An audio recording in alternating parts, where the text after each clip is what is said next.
ਅਗਲੀ ਜਿਹੜੀ ਹਰਜੋਤ ਸਿੰਘ ਜੀ ਗੱਲ ਕਰਦੇ ਜਾਈਏ ਸਦਰਨ ਕੈਲੀਫੋਰਨੀਆ ਦੇ ਵਿੱਚ ਅਰਵਾਈਨ ਤੋਂ ਇੱਕ ਖਬਰ ਆ ਰਹੀ ਆ।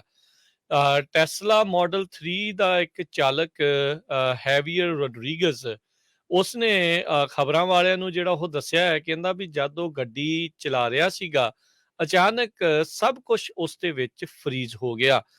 ਟੱਚ ਸਕਰੀਨ, ਕਿਉਂਕਿ ਇਲੈਕਟ੍ਰੋਨਿਕਸ ਆ ਸਾਰਾ ਕੁਝ ਟੱਚ ਸਕਰੀਨ ਦੇ ਨਾਲ ਚੱਲਦਾ ਆ। ਬਟਨ ਸਵਿਚਸ ਜਿਹੜੇ ਆ ਕਹਿੰਦੇ ਕੋਈ ਵੀ ਨਹੀਂ ਸੀ ਕੰਮ ਕਰ ਰਹੇ। ਇੱਥੋਂ ਤੱਕ ਕਿ ਜਿਹੜੇ ਟਰਨ ਸਿਗਨਲ ਆ, ਹੈਜ਼ਰਡ ਲਾਈਟਸ ਆ, ਇਹ ਵੀ ਨਹੀਂ ਸੀ ਚੱਲ ਰਹੀਆਂ। ਗੱਡੀ ਭਾਵੇਂ ਉਹ ਤੇਜ਼ ਚਲਾ ਰਿਹਾ ਸੀ ਉਸ ਟਾਈਮ ਦੇ ਉੱਤੇ 83 ਮੀਲ ਫੀ ਘੰਟੇ ਦੀ ਰਫ਼ਤਾਰ ਦੇ ਨਾਲ ਉਹ ਚੱਲ ਰਿਹਾ ਸੀਗਾ ਫਰੀਵੇ ਦੇ ਉੱਤੇ, ਜਦ ਕਹਿੰਦਾ ਇਹ ਅਚਾਨਕ ਸਭ ਕੁਝ ਚੱਲਣਾ ਬੰਦ ਹੋ ਗਿਆ।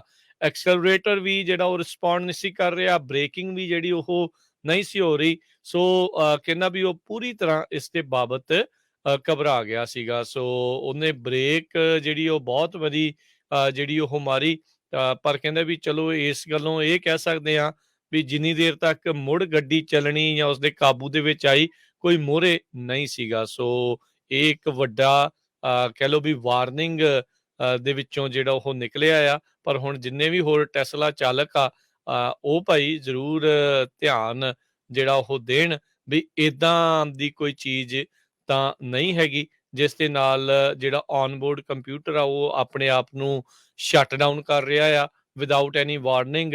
ਜਿੰਨੀ ਵੀ ਰਫ਼ਤਾਰ ਦੇ ਉੱਤੇ ਗੱਡੀ ਚੱਲ ਰਹੀ ਆ ਉਸ ਦੇ ਉੱਤੇ ਜਿਹੜੀ ਉਹ ਸਟਕ ਹੋ ਜਾਊਗੀ। ਸੋ ਉਹ ਹੁਣ ਦੇਖੋ ਹਰਜੋਤ ਸਿੰਘ ਜੀ ਅੱਗੇ ਕੀ ਬਣਦਾ ਹੈ। ਹੁਣ ਇਸ ਦੀ ਜਾਂਚ ਟੈਸਲਾ ਵਾਲੇ ਵੀ ਜਿਹੜੇ ਉਹ ਕਰਨਗੇ। ਹੋ ਸਕਦਾ ਵੀ national highway transportation safety board ਵਾਲੇ ਆ ਉਹ ਵੀ ਇਸ ਦੀ ਜਾਂਚ ਕਰਨ ਵੀ ਕੀ ਕਾਰਨ ਰਿਹਾ। ਇੰਨਾ ਸ਼ੁਕਰ ਆਪਾਂ ਕਹਿ ਸਕਦੇ ਹਾਂ ਵੀ ਕੋਈ ਹਾਦਸਾ ਹੋਣ ਤੋਂ ਟਲ ਗਿਆ। ਅਗਲੀ ਜਿਹੜੀ ਹਰਜੋਤ ਸਿੰਘ ਜੀ ਗੱਲ ਕਰਦੇ ਜਾਈਏ ਸਦਰਨ ਕੈਲੀਫੋਰਨੀਆ ਦੇ ਵਿੱਚ ਅਰਵਾਈਨ ਤੋਂ ਇੱਕ ਖਬਰ ਆ ਰਹੀ ਆ। ਟੈਸਲਾ ਮਾਡਲ 3 ਦਾ ਇੱਕ ਚਾਲਕ ਹੈਵੀਅਰ ਰੋਡਰੀਗਜ਼ ਉਸਨੇ ਖਬਰਾਂ ਵਾਲਿਆਂ ਨੂੰ ਜਿਹੜਾ ਉਹ ਦੱਸਿਆ ਹੈ, ਕਹਿੰਦਾ ਵੀ ਜਦ ਉਹ ਗੱਡੀ ਚਲਾ ਰਿਹਾ ਸੀਗਾ ਅਚਾਨਕ ਸਭ ਕੁਝ ਉਸ ਦੇ ਵਿੱਚ ਫਰੀਜ਼ ਹੋ ਗਿਆ। ਟੱਚ ਸਕਰੀਨ, ਕਿਉਂਕਿ ਇਲੈਕਟ੍ਰੋਨਿਕਸ ਆ ਸਾਰਾ ਕੁਝ ਟੱਚ ਸਕਰੀਨ ਦੇ ਨਾਲ ਚੱਲਦਾ ਆ। ਬਟਨ ਸਵਿਚਸ ਜਿਹੜੇ ਆ ਕਹਿੰਦੇ ਕੋਈ ਵੀ ਨਹੀਂ ਸੀ ਕੰਮ ਕਰ ਰਹੇ। ਇੱਥੋਂ ਤੱਕ ਕਿ ਜਿਹੜੇ ਟਰਨ ਸਿਗਨਲ ਆ, ਹੈਜ਼ਰਡ ਲਾਈਟਸ ਆ, ਇਹ ਵੀ ਨਹੀਂ ਸੀ ਚੱਲ ਰਹੀਆਂ। ਗੱਡੀ ਭਾਵੇਂ ਉਹ ਤੇਜ਼ ਚਲਾ ਰਿਹਾ ਸੀ ਉਸ ਟਾਈਮ ਦੇ ਉੱਤੇ 83 ਮੀਲ ਫੀ ਘੰਟੇ ਦੀ ਰਫ਼ਤਾਰ ਦੇ ਨਾਲ ਉਹ ਚੱਲ ਰਿਹਾ ਸੀਗਾ ਫਰੀਵੇ ਦੇ ਉੱਤੇ, ਜਦ ਕਹਿੰਦਾ ਇਹ ਅਚਾਨਕ ਸਭ ਕੁਝ ਚੱਲਣਾ ਬੰਦ ਹੋ ਗਿਆ। ਐਕਸਲਰੇਟਰ ਵੀ ਜਿਹੜਾ ਉਹ ਰਿਸਪੌਂਡ ਨਹੀਂ ਸੀ ਕਰ ਰਿਹਾ, ਬ੍ਰੇਕਿੰਗ ਵੀ ਜਿਹੜੀ ਉਹ ਨਹੀਂ ਸੀ ਹੋ ਰਹੀ। ਸੋ ਕਹਿੰਦਾ ਵੀ ਉਹ ਪੂਰੀ ਤਰ੍ਹਾਂ ਇਸ ਦੇ ਬਾਬਤ ਘਬਰਾ ਗਿਆ ਸੀਗਾ। ਸੋ ਉਹਨੇ ਬ੍ਰੇਕ ਜਿਹੜੀ ਉਹ ਬਹੁਤ ਵਾਰੀ ਜਿਹੜੀ ਉਹ ਮਾਰੀ, ਪਰ ਕਹਿੰਦਾ ਵੀ ਚਲੋ ਇਸ ਗੱਲੋਂ ਇਹ ਕਹਿ ਸਕਦੇ ਆ ਵੀ ਜਿੰਨੀ ਦੇਰ ਤੱਕ ਮੁੜ ਗੱਡੀ ਚੱਲਣੀ ਜਾਂ ਉਸਦੇ ਕਾਬੂ ਦੇ ਵਿੱਚ ਆਈ, ਕੋਈ ਮੋਹਰੇ ਨਹੀਂ ਸੀਗਾ। ਸੋ ਇਹ ਇੱਕ ਵੱਡਾ ਕਹਿ ਲਓ ਵੀ ਵਾਰਨਿੰਗ ਦੇ ਵਿੱਚੋਂ ਜਿਹੜਾ ਉਹ ਨਿਕਲਿਆ ਆ। ਪਰ ਹੁਣ ਜਿੰਨੇ ਵੀ ਹੋਰ ਟੈਸਲਾ ਚਾਲਕ ਆ, ਉਹ ਭਾਈ ਜ਼ਰੂਰ ਧਿਆਨ ਜਿਹੜਾ ਉਹ ਦੇਣ ਵੀ ਏਦਾਂ ਦੀ ਕੋਈ ਚੀਜ਼ ਤਾਂ ਨਹੀਂ ਹੈਗੀ ਜਿਸ ਦੇ ਨਾਲ ਜਿਹੜਾ ਔਨਬੋਰਡ ਕੰਪਿਊਟਰ ਆ ਉਹ ਆਪਣੇ ਆਪ ਨੂੰ ਸ਼ਟ ਡਾਊਨ ਕਰ ਰਿਹਾ ਆ without any warning.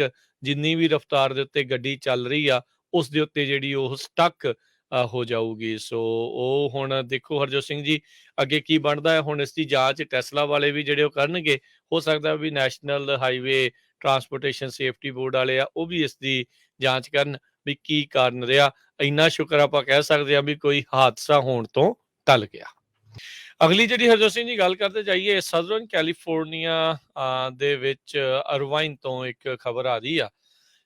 Tesla model 3 ਦਾ ਇੱਕ ਚਾਲਕ ਹੈਵੀਅਰ ਰੋਡਰੀਗਜ਼ ਉਸਨੇ ਖਬਰਾਂ ਵਾਲਿਆਂ ਨੂੰ ਜਿਹੜਾ ਉਹ ਦੱਸਿਆ ਹੈ, ਕਹਿੰਦਾ ਵੀ ਜਦ ਉਹ ਗੱਡੀ ਚਲਾ ਰਿਹਾ ਸੀਗਾ ਅਚਾਨਕ ਸਭ ਕੁਝ ਉਸ ਦੇ ਵਿੱਚ ਫਰੀਜ਼ ਹੋ ਗਿਆ।